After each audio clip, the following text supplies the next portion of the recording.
하나님의 말씀 창세기 9장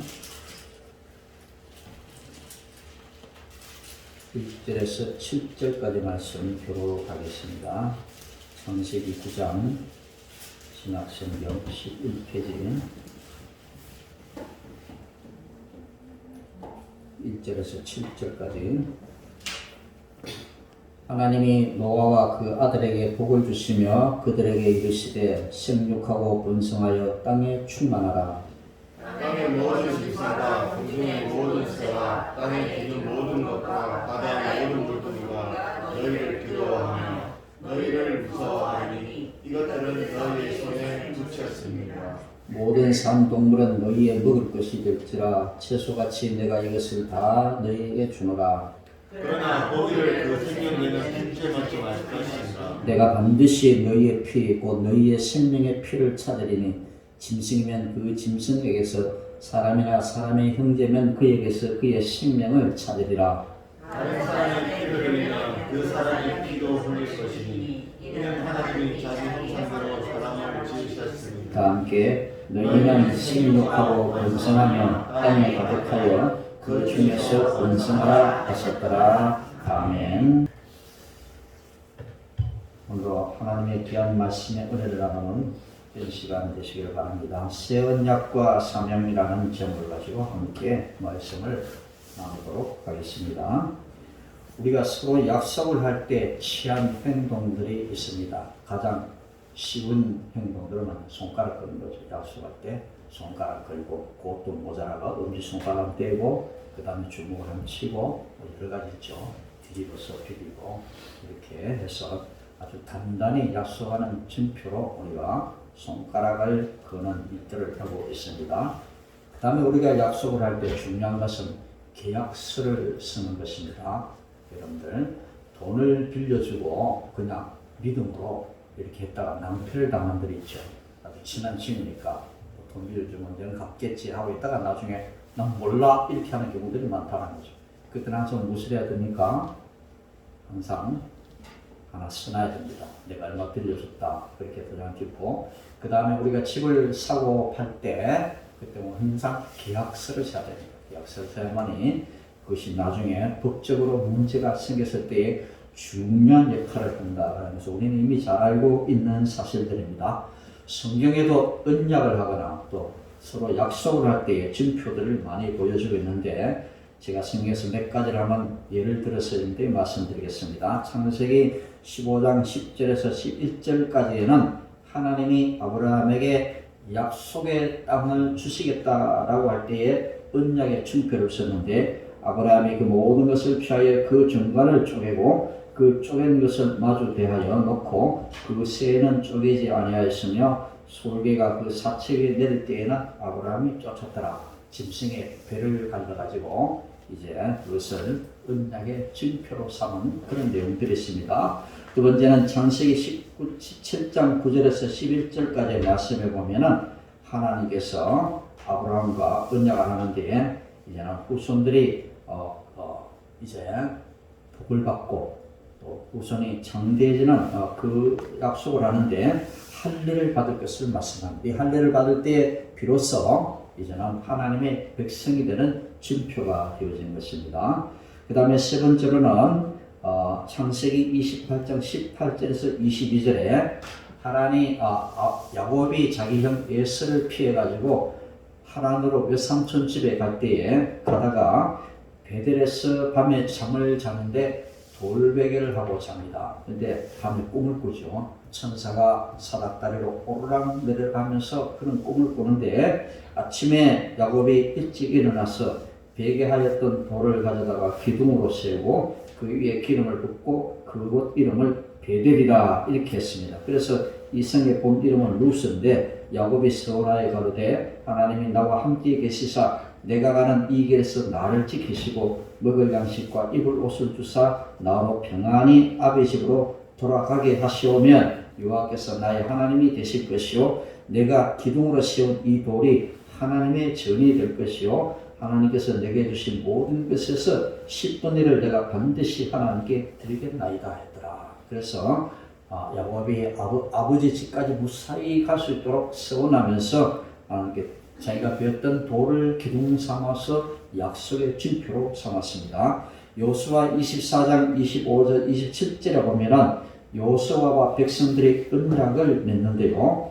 그날에 여호수아가 세겜에서 백성과 더불어 언약을 맺고 그들을 위하여 율례와 법도를 제정하였더라. 여호수아가 이 모든 말씀을 하나님의 율법책에 기록하고 큰 돌을 가져다가 거기 여호와의 성소 곁에 있는 상수리 나무 아래에 세우고 모든 백성에게 이르되 보라 이 돌이 우리에게 증거가 되리니 이는 여호와께서 우리에게 하신 모든 말씀을 이 돌이 들었음이니라. 그런즉 너희가 너희 하나님을 부인하지 못하도록 이 돌이 증거가 되리라. 분명히 하나님 말씀하셨는데 나중에 안 들었습니다. 넌 몰라요. 이렇게 하지 않도록 이 돌이 분명히 들었다라고 하면서 돌을 가져다가 성소 곁에 있는 상수리 나무 아래에 세우고 증거로 삼았다라고 했습니다. 마지막으로 순서적으로 맨 앞이지만 오늘 본문의 말씀 창세기 9장 14절 17절에는 이제 하나님께서 노아와 더불어서 언약을 맺을 때 무지개를 통해서 언약을 맺습니다. 내가 구름으로 땅을 덮을 때에 무지개가 구름 속에 나타나면 내가 나와 너희와 및 혈기 있는 모든 생물 사이에 내 언약을 기억하리니 다시는 물이 모든 혈기 있는 자를 멸하는 홍수가 되지 아니할지라. 무지개가 구름 사이에 있으리니 내가 보고 나 하나님과 땅에 무릇 혈기 있는 모든 생물 사이에 된 영원한 언약을 기억하리라. 하나님이 노아에게 또 이르시되 내가 나와 땅에 있는 모든 생물 사이에 세운 언약의 증거가 이것이라 하였더라. 홍수에서 구원함을 받고 하나님께서는 다시는 물로 멸망을 시키지 않겠다라고 하시면서 언약을 세우시고 무지개를 통해서 언약의 증표로 삼으셨습니다. 이외에도 성경에는 언약에 관한 내용들이 많이 있지만 오늘은 마지막으로 말씀드린 무지개 언약을 중심으로 함께 은혜를 나누도록 하겠습니다. 지난주에 우리는 하나님의 말씀에 순종하지 않고 죄를 범한 아담과 하와 그리고 뱀에게 주신 하나님의 심판에 대해서 말씀을 들었습니다.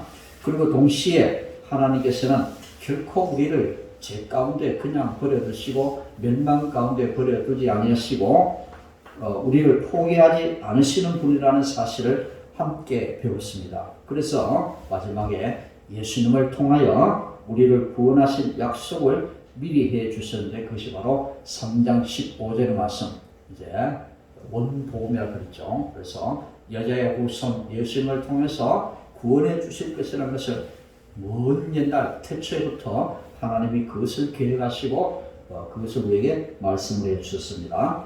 혹시 컴퓨터를 하다가 바이러스에 걸린 적이 있을 것입니다.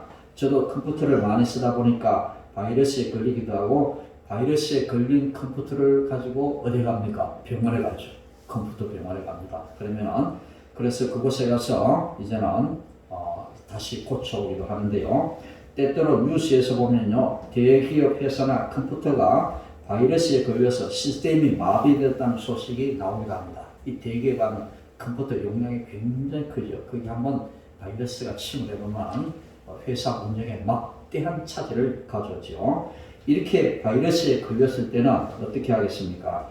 지금 한창 정부가 코로나19 백신을 준비하고 있는데 컴퓨터에도 백신이 있습니다. 치료하는 백신이죠. 백신은 바이러스가 망가뜨려 놓은 것을 다시 원래대로 복구해주는 프로그램을 말하는데요. 그런데 모든 바이러스가 백신이 있지는 않습니다.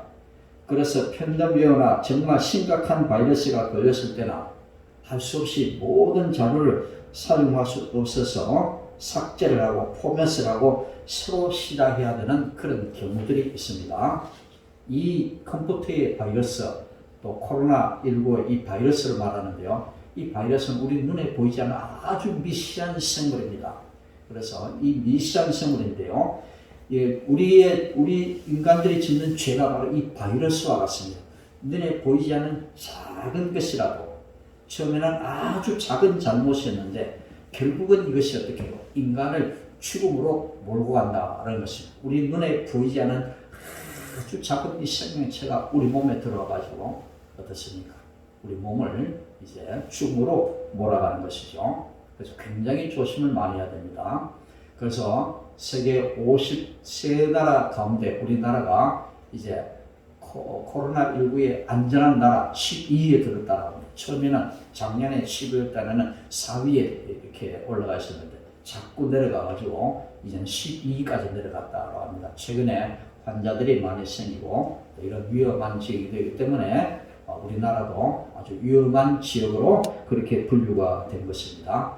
백신이 확보되어져서 다음 달부터는 이제 백신을 이제 주사를 놓기 시작합니다. 먼저는 의사들과 간호사들이 먼저 맞고 그 다음에는 이제는 약자들, 그러니까 노인들이나 사회적으로 약자들, 요양병원이나 이런 곳에 있는 분들에게 먼저 백신을 놓고 차차차차 전 국민들에게 백신을 이제 접종하기 시작하는데요.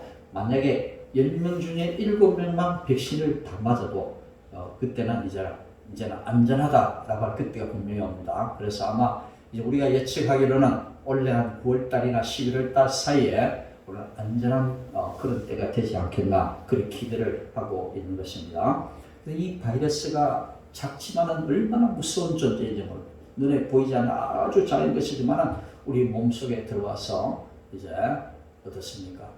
와서 야금 우리를 파먹기 시작해서 결국은 죽음으로 몰아가는 아주 무서운 그런 존재다라는 거죠. 오늘 말씀의 등장인물은 모두가 멸망할 때, 즉 더 이상 회복 불가능한 죽음의 때에 하나 남은 아주 중요한 파일 같은 기회를 얻은 사람이죠. 이렇게 다 죽어가는데 이렇게 백신 같은 아주 귀한 기회, 이때에 살아나는 한 사람이 있었는데 그가 바로 노아입니다. 창세기 9장은 노아의 이야기죠. 원복음인 창세기 3장 15절 다음에 이어지는 약속인 노아 언약은 창조의 재시작이라고 할 수가 있을 것입니다.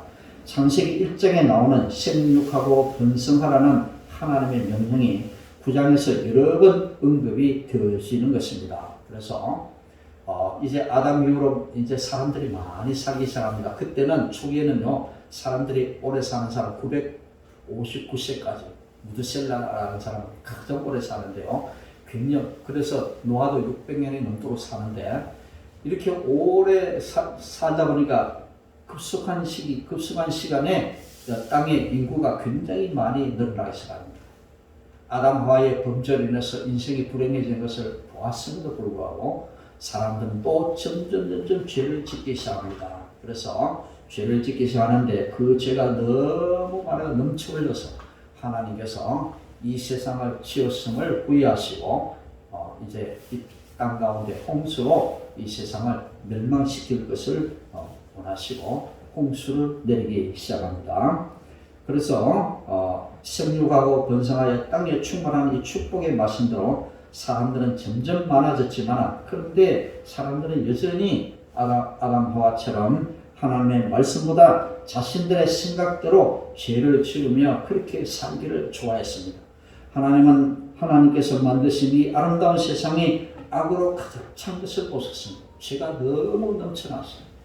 그래서 하나님께서 이 세상을 지으신 것을 후회하시고 멸망시켜버리겠다. 그렇게 이제 하나님이 마음의 작정을 하신 것입니다. 이렇게 사람들의 마음과 생각이 모두 악한 것을 하나님이 보셨을 때 얼마나 마음이 아팠었겠습니까? 사람들의 죄는 더 이상 감당할 수 없을 만큼 퍼져버렸습니다. 넘쳐버렸다는 거죠. 그래서 하나님은 이 세상을 다시 시작하기로 하셨습니다. 다 쓸어버리고 다시 시작해야 되겠다. 그래서 아담 하와에게 에덴 동산을 쫓아내시고 다시 시작하는 것처럼 이제는 노아 때에 이르러서 다시 이 세상을 멸망시키고 다시 시작하겠다라는 그런 일을 하나님이 다시 시작하게 됐던 것입니다. 그래서 하나님은 이제 그때 하나님의 눈에 띈 사람이 있었는데 그가 바로 노아였습니다. 그리고 하나님은 그에게 은혜를 주셨습니다. 우리는 이럴 때 하면 그런 생각이 듭니다. 왜 하필 노아에게만 이런 은혜를 주셨을까? 왜 수많은 사람들 중에 하필이면 노아였을까? 성경은 그 이유를 창세기 6장 9절에서 알려주고 있습니다. 함께 읽어보겠습니다. 노아는 의인이요 당대의 완전한 자라. 그는 하나님과 동행하였으며 분명히 이유가 있었다는 거죠. 노아는 의인이었고 광대의 완전한 자였고 늘 하나님과 동행한 믿음의 사람이었습니다. 이렇게 노아는 다른 사람들처럼 자기들의 좋아하는 대로 행동하지 않았습니다. 항상 하나님 뜻대로 살기를 원했고 하나님과 동행하기를 굉장히 애를 썼던 그런 사람입니다. 하나님께서는 이런 노아의 모습을 보시고 그를 선택하셨습니다. 그리고 노아에게 새로운 시작을 준비할 수 있는 은혜를 주신 것입니다. 하나님께서 이 세상을 쓸어버리시면서 동시에 어떻게 했습니까? 다시 시작해야 됐다는 회복의 은혜도 함께 주셨다는 거죠. 아담하에게 멸망을 선포하셨지만 아담하에게 여자의 후손을 허락하신 것처럼 노아 시대에도 모든 사람들, 모든 세상을 멸망시키기로 하셨지만 동시에 어떻게 해요? 다시 회복할 수 있는 은혜도 하나님이 함께, 그 구원도 함께 계획하셨다라는 것입니다. 그렇습니다. 그래서 이제는 이 노아를 통해서 하나님 이 세상을 다시 새롭게 시작하는 그 일을 오늘 하고 계시는 것입니다. 하나님께서는 새로운 시작을 위해서 노아에게 먼저 무엇을 만들라 했습니까? 방주를 만들라, 배를 만들라 말씀했습니다.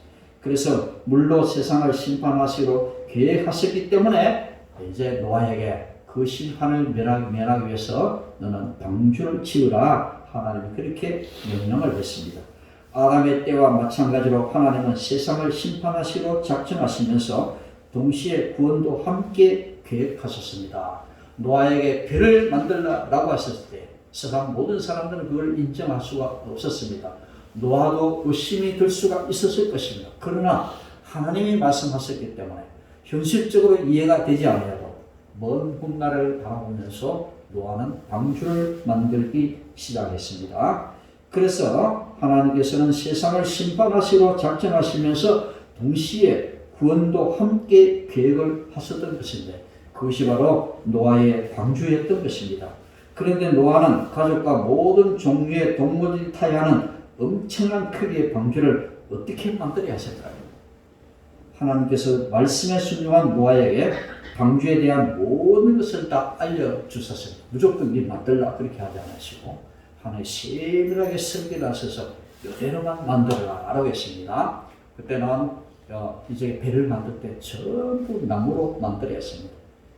네, 어떻습니까? 여러분들 땅을 파면 뭐가 나옵니까? 석유가 나오죠. 그래서 나무로 만들고 나무 틈틈 사이로는 이렇게 끈적끈적한 이런 기름 같은 것을 발라가지고 물이 새지 않도록 그렇게 하도록 하셨습니다. 근데 그 규모가 성경에 그대로 나와 있는데요. 창세기 6장 14절 16절에 그런 말씀이 납니다. 방주는 고페르 나무로 만들고 안에는 칸들을 만들고 역청을 칠해서 물이 새지 않게 하라. 길이는 300규빗, 넓이는 50규빗, 높이는 30규빗, 창문은 위에서부터 1규빗, 문은 옆으로 상중하 3층으로 만들라. 하나님이 세밀하게 말씀을 해주셨는데요.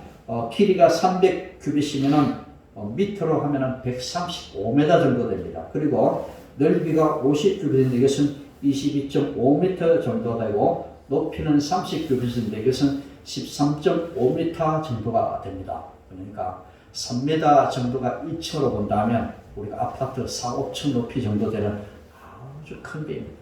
이 배를 만드는데 그 당시에 배를 만든다는 것은 굉장히 힘든 거죠. 우리 현대중공업에 이런 데 가서 요즘 배 주문이 많이 들어온다고 합니다. 우리나라는 아주 비싼 배들을 만들어요. 비싼 배들을 만드는데 이 배들을 만드는 데 보면 굉장히 기술이 많이 들어간다는 거죠. 그래서 중국에서 만든 배들이 고장이 많이 생기니까 중국에 주문을 많이 했다가 원래 들어와서는 한국에 믿을 수 있으니까 한국으로 다시 주문을 많이 한다는 그런 소식이 들었습니다. 그런데 그 당시에 이 큰 배를 만든다는 것은 얼마나 힘든 일인지 모릅니다. 그런데 노아는 하나님의 명령대로 아내와 그의 세 아들 셈과 함과 야벳 그리고 며느리들과 함께 힘을 합쳐서 열심히 방주를 지었습니다. 무려 120년 동안. 그러니까 주변에 있는 사람들이 노아의 가족들이 배를 만드는 것을 보고 어떻게 생각하겠습니까? 그것도 상위에 올라가 배를 만드는데 어떻게 생각했겠습니까?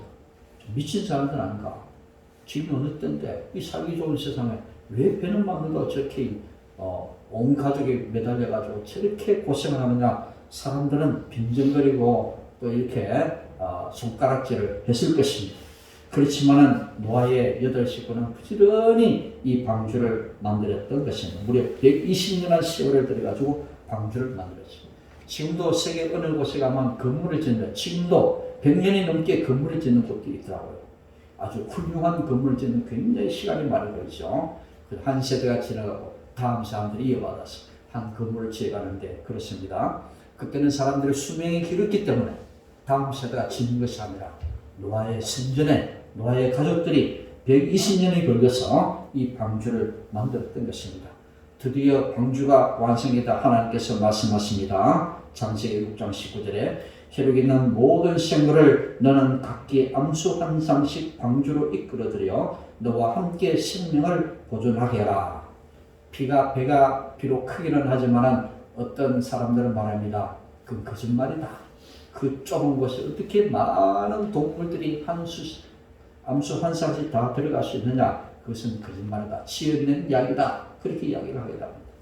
그렇지만 그렇지 않습니다. 사람들이 워낙 믿지 않으니까 특히 저기 가면은 아라라살이라는 곳이 있는데 그곳에 가면 노아의 방주의 흔적이 지금 남아있다는 거죠. 고고학자들이 그것을 발견해가지고 그것을 믿지 못하는 사람들에게 믿게 하려는 그런 역사를 이루어 가신 것입니다.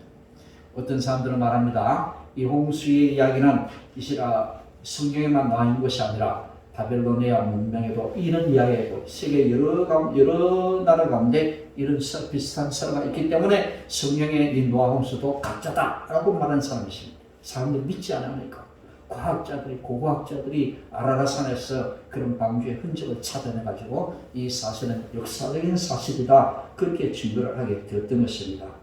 그래서 노아는 말씀대로 수많은 동물과 새들, 곤충들까지 암수 짝을 지어서 방주로 다 들어가게 했습니다. 드디어 하나님께서 노아와 가족들도 방주로 들어가라고 말씀합니다. 맨 마지막에 노아의 식구들이 방주로 들어갔습니다. 그리고 방주에 들어간 지 7일이 지나자 하나님의 말씀대로 땅에 비가 내리기 시작했습니다. 거대한 기품의 샘들이 터지고 하늘의 창들이 열려서 40일 동안 밤낮으로 땅에 쏟아졌습니다. 예수 믿는 과학자들이 말해 이때 이 땅에는 지구에는 큰 지각 변동이 일어났다라고 합니다. 바다에 있는 육지가 하늘로 치솟고 거대한 이런 지각 변동이 일어나서 깊은 바다가 형성되어지고 높은 산들이 형성되어져서 이때 큰 지각 변동이 일어났다라고 그렇게 말하기도 합니다.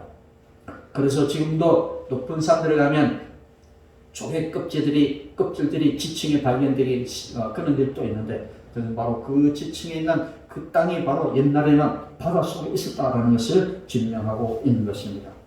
그런데 비가 내리기 시작하는데 무려 40일 동안 밤낮으로 땅에 쏟아졌습니다. 하루만 따라도 비가 내려도 얼마나 홍수가 난리가 나죠. 그렇죠. 그런데 40일 동안 비가 내리니까 온 땅에 그냥 물이 그냥 넘쳐나기 시작했습니다. 곳곳에서 죽음의 소리가 들려왔습니다. 물이 더 불어나자 높은 산 위에 있던 방주도 물 위로 둥 떠올랐습니다. 모든 산들도 물에 잠기고 드디어 산 위에 있던 이 방주도 물로 떠오르기 시작했습니다. 그런데요, 노아가 만든 방주는 엔진도 없고 노도 없고 아무것도 없습니다. 그냥 나무 상자 같은 그런 배입니다. 이렇게 물이 떠오르니까 그냥 이 배는 그냥 물결이 가는 대로 둥둥 떠다니는 그런 배였습니다. 그래서 방향을 조정하는 장치도 없고 앞으로 나아가는 엔진도 없는 그런 배였습니다. 그저 바람이 부는 대로 물결이 흐르는 대로 떠내려갈 수 있는 큰 상자가 바로 방주였던 것입니다. 노아 가족은 방주 속에서 하나님께 모든 것을 맡기고 하나님이 이끄시는 대로 순종하는 방법을 배웠을 것입니다. 내가 어떻게 할 수가 없습니다. 거기는 내가 어떻게 할 수 없습니다. 너를 져서 내가 가고 싶은 곳으로 가는 것이 아닙니다. 어떻게 해요? 방주에다가 모든 것을 맡길 수밖에 없었습니다. 하나님만 의지할 뿐이었다는 거죠. 오늘 우리의 삶도 그래야 됩니다. 내가 어떻게 해보겠다고 몸부림치는 그런 것들이 아니라 내가 방주에 몸을 싣는 것은 이제는 내가 하나님이 인도하시는 대로 하나님이 이끄시는 대로 내 인생을 맡기는 것이 바로 방주입니다. 흔히 많은 분들은 말합니다. 이 방주는 바로 우리의 믿음이라고 그렇게 합니다. 이 믿음은 내가 의지하는 대로 내가 생각하는 대로 가는 것이 아니라 이 믿음은 하나님이 이끄시는 대로 하나님이 인도하신 대로 가는 것이 믿음이다라는 거죠. 방주 속에 있는 노아의 식구들은 자기가 가고 싶다고 가고 싶은 곳으로 가는 그것이 아닌 것입니다. 상자와도 같은 방주에 몸을 싣고 그저 하나님이 이끄신 대로 갈 수밖에 없는 것이 바로 노아의 방주였던 것입니다. 그 속에서 노아의 가족들은 모든 것을 다 하나님께 맡길 수밖에 없는 그래서 그때 그들은 하나님께 순종하는 방법을 배웠을 것입니다. 드디어 높은 산들이 물로 덮이고 숨쉬는 모든 생명체가 물에 다 담겨서 죽게 되었습니다. 죄에 대한 하나님의 심판은 바로 죽음이었습니다. 이제 이 세상에는 하나님께 은혜를 입은 노아와 그의 가족 그리고 방주 안에 있는 동물들만 남아 있을 뿐입니다. 드디어 비가 그쳤습니다. 방주는 아라랏 산 위에 멈추었습니다. 노아와 가족들이 방주에 들어간 지도 벌써 1년이라는 시간이 흘렸습니다. 여러분 한번 생각해 보십시오. 하루도 뱃속에 있으면 멀미도 나고 얼마나 괴롭겠습니까? 저는요 배를 타고 울릉도에 가서 독도까지 가봤는데 울릉도까지 가는 배들은 꽤 크기 때문에 멀미가 크게 나지 않습니다. 그런데 독도로 가는 배는 조그만 배입니다. 근데 독도로 가는 도중에 어떤 목사님이 바닥에 들어 누워버리더라고요. 저걸 왜 먹나 하더만 조금 가니까 멀미가 나가지고 견딜 수가 없었습니다. 여기저기서 사람들이 봉지를 입에다 대고 막 토하기 시작하는데 얼마나 괴로운지 모릅니다. 그러니까 경험이 있는 분들은 미리 바닥에 누워가지고 가십니다. 멀미를 피하기 위해서. 그런데 1년 동안 뱃속에 있었으니까 그리고 어떻습니까? 동물들 소리 그리고 그 병 냄새, 똥 냄새 이런 것들 얼마나 괴로웠겠습니까? 그래도 1년 동안 그곳에서 함께 지내면서 그 고통을 견뎌냈던 것입니다. 드디어 하나님께서 노아에게 말씀하십니다. 너는 가족과 함께 방주에서 나오라. 드디어 산꼭대기 산 위에 방주가 머무게 되니까 하나님께서 노아의 가족들에게 방주에서 나오라 그렇게 말씀하십니다. 노아와 가족들은 힘차게 방주의 문을 열고 나왔습니다. 무려 1년 동안이나 배에 갇혀 있었으니 얼마나 답답하고 두렵겠습니까? 답답한 공간을 벗어난 노아의 가족 앞에 펼쳐진 모습은 태초에 하나님께서 만드신 처음 세상처럼 깨끗하게 청소가 되었습니다. 여러분들 믿음으로 살아가는 길은 고난의 길입니다. 뱃속에서 얼마나 고난의 경험을 많이 했겠습니까? 똥냄새 나지요. 그리고 멀미가 나지요. 시끄러운 소리가 들리지요. 잠도 제대로 못 자지요. 이 고통의 시간이 무려 1년이라는 긴 세월 동안 고통의 기간이었습니다. 방주에 머물렀지만 고난의 길이었습니다. 우리가 믿음 생활하는 것도 이런 길입니다. 우리가 믿음의 길을 걷는 것은 다 평탄한 길은 아닙니다. 때때 우리가 고난의 길을 겪기도 합니다. 똥냄새도 납니다. 시끄러운 소리도 들립니다. 굉장히 힘듭니다. 잠도 못 들고 굉장히 힘듭니다. 그것도 한두 달, 1년 동안 얼마나 고통스럽겠습니까? 그렇지만 그 길은 무슨 길입니까? 구원의 길이었습니다. 마침내 고난의 기간이 지나고 영광스러운 하나님의 나라가 도래하게 된 것입니다. 문을 열고 나가는 순간에 맑은 하늘이 보이고 문을 열고 나가는 순간에 깨끗한 공기가 이제 콧으로 들어올 때 얼마나 기쁘겠습니까? 긴 고난의 때가 지나고 난 다음에 오는 어떠신가 맑은 하늘을 바라보면서 맑은 공기를 쉬면서 얼마나 노아의 가족들이 기뻐했겠습니까? 노아의 가족들은 마치 새로운 세상에 온 것 같아요. 새로운 세상이었죠. 그렇습니다. 이렇게 새로운 세상에서 새로운 시작을 하게 되었던 것입니다. 그렇다면 세상에 나온 노아의 가정은 가장 무엇을 했을까요? 창세기 8장 20절을 다 같이 읽어보겠습니다. 노아가 여호와께 제단을 쌓고 모든 정결한 짐승과 모든 정결한 새 중에서 제물을 취하여 번제로 제단에 드렸더니 놀랍게도 노아가 배에서 나와가지고 노아의 가족들이 가장 먼저 한 일은 무엇입니까? 하나님께 제단을 드렸더라. 오늘날 말하면 하나님께 예배를 드렸더라 라는 말과 마찬가지입니다. 노아는 가장 먼저 하나님께 번제를 드리며 하나님께 예배를 했습니다.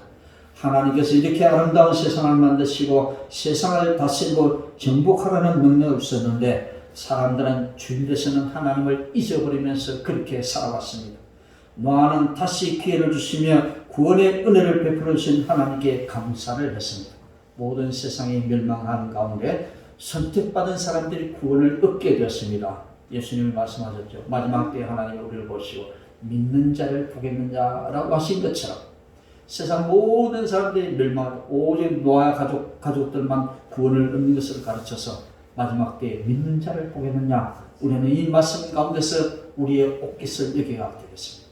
이 두려운 말씀 가운데서 정말 나는 하나님이 보실 때에 정말 칭찬할 수 있는 그런 하나님의 자녀가 될 수 있을 것인지, 아니면 마지막 때에 하나님 우리를 보시고 나는 너를 모른다 라고 하는 사람이 될 것인지 우리가 한번 생각을 해봐야 되는 것입니다. 그리고 이렇게 노아는 다시 한번 기회를 주신 하나님께 감사를 드리면서 이제 하나님께 예배를 드렸던 것입니다. 하나님께서는 노아와 그 아들에게 복을 주시고 생육하고 번성하여 땅에 충만하라고 그렇게 말씀을 하셨습니다. 이 예배를 하고 난 노아의 가족들에게 하나님이 말씀하시기를 생육하고 번성하여 땅에 충만하라. 하나님께서 천지를 지으시고 아담과 하와에게 말씀하신 그 말씀 그대로 노아에게도 이 말씀을 해주셨던 것입니다. 다시 세상을 시작하시면서 생육하고 번성하여 땅에 충만하라. 문화활동을 다시 시작하라라는 그런 말씀입니다. 하나님께서는 또 하늘의 아름다운 무지개를 보여주시며 말씀을 하셨습니다. 창세기 9장 13절 이것이 나와 세상 사이의 언약의 증거니라.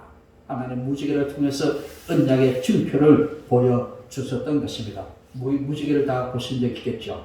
제가 어릴 때 시골에 살면 종종 이 무지개를 봅니다. 하늘에 걸린 무지개가 얼마나 이쁜지 모릅니다. 정말 아름답습니다. 그 무지개를 보면서 그 옛날 하나님께서 노아와 더불어 약속을 맺었던 것을 기억하곤 했던 것입니다.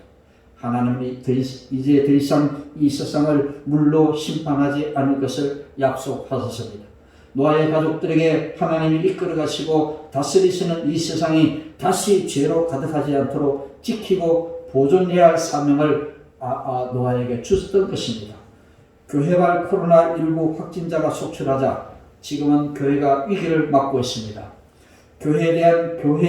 세상에 대한 교회의 신뢰도가 32%에서 무려 21%로 떨어졌다라고 합니다. 기독교인들만 신뢰를 하지 세상 사람은 다 교회를 신뢰하지 않습니다. 어떤 목사님들은요 부끄러워서 고개를 들고 다닐 수가 없다는 것입니다. 이번에 그렇죠. 국제학교 같은 그런데 어떤 교회가 국제학교를 운영하고 있는데 그 환자가 속출하니까 환자가 속출하면 좀 조심을 해야 되는데 밤중에 보니까요 아이들이 문으로 나와가지고 이 바리케이드를 참여해주고 사이사이로 나와가지고 시장에 나와서 돌아가는 이런 아주 주민들이 봤다는 거죠. 막 화가 나가지고 그전에는 교회 사람들이 와서 장사와 식당에 오고 장사에 도움이 많이 되었지만 고맙기는 하지만 지금은 아니다 그러죠. 그래서 사람들이 화가 나가지고 교회 담배를 가서 달걀로 던지기도 하고 이런 일들이 그래서 어디 가서 예수 믿는다는 소리를 하시고 어디 가서 지금은 교회 갑시다 예수 믿다 소리를 할 수가 없는 그런 시대를 우리는 맞이하게 되는 것입니다. 여러분들 얼마나 슬픈 사실인지 모르는 것입니다. 그렇죠? 이런 교회는 위기를 만나고 있습니다. 지금은 마치 우리가 하나님께 심판을 당한 것처럼 현실이 암울하기만 합니다. 그러나 우리는 이럴 때일수록 우리는 초심을 잃지 말아야 됩니다. 하나님은 또 우리에게 새로운 기회를 주심을 우리가 알고 이 기회를 우리는 놓치면 안 될 것입니다. 사랑하는 여러분들, 하나님께서 노아를 통해 새롭게 시작하게 하신 것처럼 우리를 통해 하나님은 새로운 창조를 하고 계심을 아시기 바랍니다. 우리가 있는 곳과 만나는 사람들과의 관계 속에서 하나님 우리가 다시 새롭게 시작하시기를 원하십니다. 이 암울한 때지만 하나님 함께 우리에게 구원의 때도 허락해 주신다는 사실을 알아야 될 것입니다. 새로운 기회도 함께 주심을 알아야 되는 것입니다. 노아는 모든 세상이 멸망당하는 죽음 속에서 하나님께 새로운 기회를 얻은 사람입니다. 결코 노아가 죄가 없거나 착해서 선택된 것이 아닙니다. 오직 하나님의 은혜로 선택받은 것입니다. 하나님께서 노아에게 다시 시작할 수 있는 은혜의 기회를 주신 것처럼 오늘 저와 여러분들에게도 기회를 주실 것입니다. 이 기회를 절대 놓치지 마시기 바랍니다. 하나님은 지금 우리에게 말씀하십니다. 생육하고 번성하여 땅에 충만하라. 암울한 때지만 다시 시작할 수 있는 소망의 말씀을 우리에게 주신 것입니다. 우리는 하나님 나라를 다스리도록 명령을 받은 사람들입니다. 이 사실을 잊지 마시기를 바랍니다. 저와 여러분들은 세상 사람들에게 손가락질이나 받고 천대받는 그런 존재가 절대 아닌 것입니다. 지금 비록 예수 믿는 사람들 손가락질을 받지만 우리는 그렇다고 절대로 손가락질만 받는 그런 사람이 아닙니다. 우리는 회복해야 됩니다. 노아처럼 이 땅에서 하나님의 대리자 사명을 잘 감당해서 하나님께 칭찬받고 모든 세상 사람들에게 신뢰를 회복하는 그날을 바라보면서 우리 언제나 노아에게 주신 하나님의 명령의 말씀을 기억하고 다시 회복하는 은혜를 누리시기를 주의 이름으로 간절히 축원드립니다. 기도하겠습니다. 은혜가 풍성하신 주님, 오늘도 오셔서 말씀해 주시고 깨닫게 해주신 하나님 감사를 드립니다. 아버지가 미처 깨닫지 못하여 우리의 허물을 알지 못하고 너무나 교만하게 살아왔던 우리의 허물을 하나님 용서하여 주시옵소서. 노아에게 다시 기회를 주셨던 것 같이 이 암울한 때에 저들에게 기회를 주셨사오니 이 때를 저들이 놓치지 아니하고 새롭게 시작할 수 있는 귀한 은혜를 누릴 수 있는 우리 모두가 되게 하시고 이 땅 가운데 모든 교회들 될 수 있도록 은혜에 다하여 주시옵소서. 모두 감사드리며 예수님 이름으로 간절히 기도드립니다. 아멘.